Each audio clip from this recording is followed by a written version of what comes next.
Hey there, welcome back to the channel. Or if it's your first time here, welcome. Today, I've got a story that'll make you question what's real and what's just in your head. You know, those moments when something feels off. Like you've stepped into a version of reality where the rules don't quite apply. This isn't your average horror story. It's one of those creepy, unsettling tales that stick with you. Not because of jump scares, but because it feels like it could happen to anyone. Maybe even you. So dim the lights, get comfortable, and let me take you on a journey you won't forget. Trust me, by the end of this, you might never look at your own reflection the same way again. The night my reflection moved first. Let me tell you a story about a night I'll never forget. You know, one of those nights where reality feels just a little off. It's a story I still can't fully explain, but maybe you'll have your own ideas by the end. So grab your favorite drink, settle in, and let's dive in. It started last year, during a power outage at my apartment. I live alone in a pretty old building. Creaky floors, flickering lights, the whole ambiance. The storm outside was wild.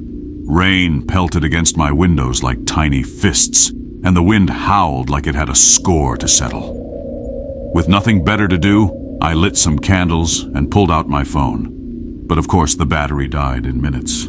Typical, right?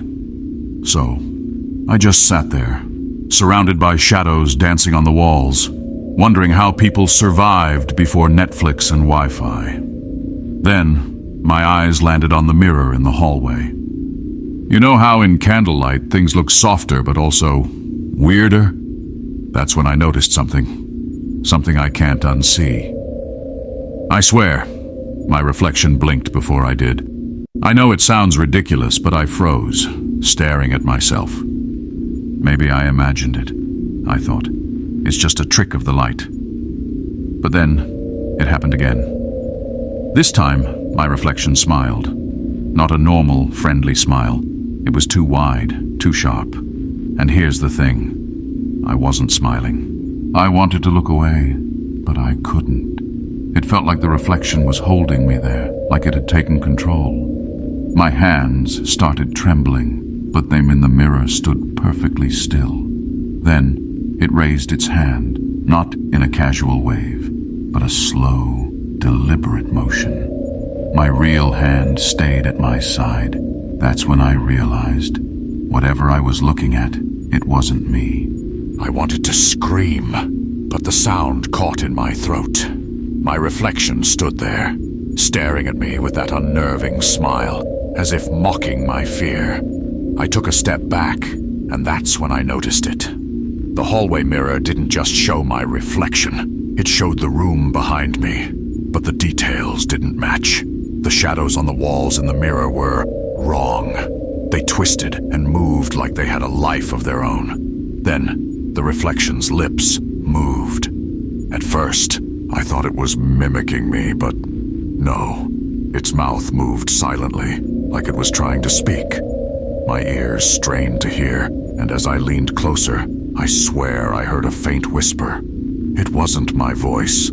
It wasn't even a voice that sounded human. "Let me in," it whispered, barely audible, yet somehow echoing in my head. That was it for me. I turned and ran to my bedroom, slamming the door shut behind me. My heart was pounding so hard, it felt like it might break free from my chest. But as I fumbled for my phone to call someone, anyone, I remembered. The battery was dead. My only source of light was the candles I'd carried in with me, their flames flickering wildly. I sat there in the silence, trying to convince myself that it was just a trick of the mind, until I heard it. A soft knock on the bedroom door. It wasn't frantic or loud, just persistent. Tap, tap, tap. "It's not real," I whispered to myself, tears streaming down my face. "It's not real."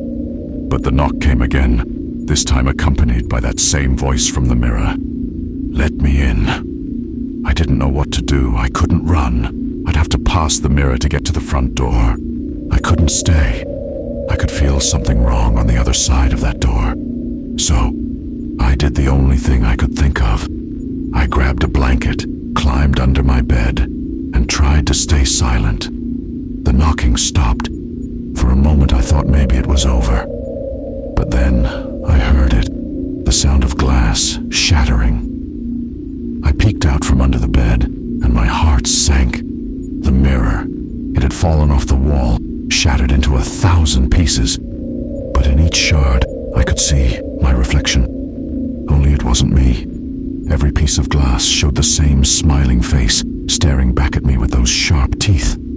And then they all started whispering in unison, "You can't hide. You're mine now." The shards began to move, crawling toward me like they were alive. I screamed, but the sound didn't escape my throat.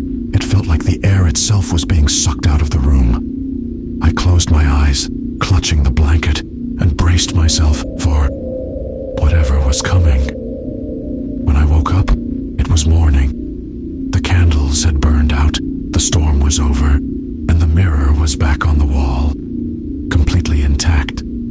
For a moment, I thought it was all a dream. But when I looked closer, I saw something that made my blood run cold. In the corner of the mirror, there was a single fingerprint pressed against the glass. It wasn't mine. To this day, I don't know what happened that night. But I can tell you one thing. I haven't looked in a mirror for more than a few seconds since. And if you ever see your reflection move first, run. So, what do you think? Was it just a vivid nightmare? A trick of the mind? Or something else? Let me know in the comments below. And if you've ever had a creepy, unexplainable experience, I'd love to hear your story. Until next time, stay curious and stay safe.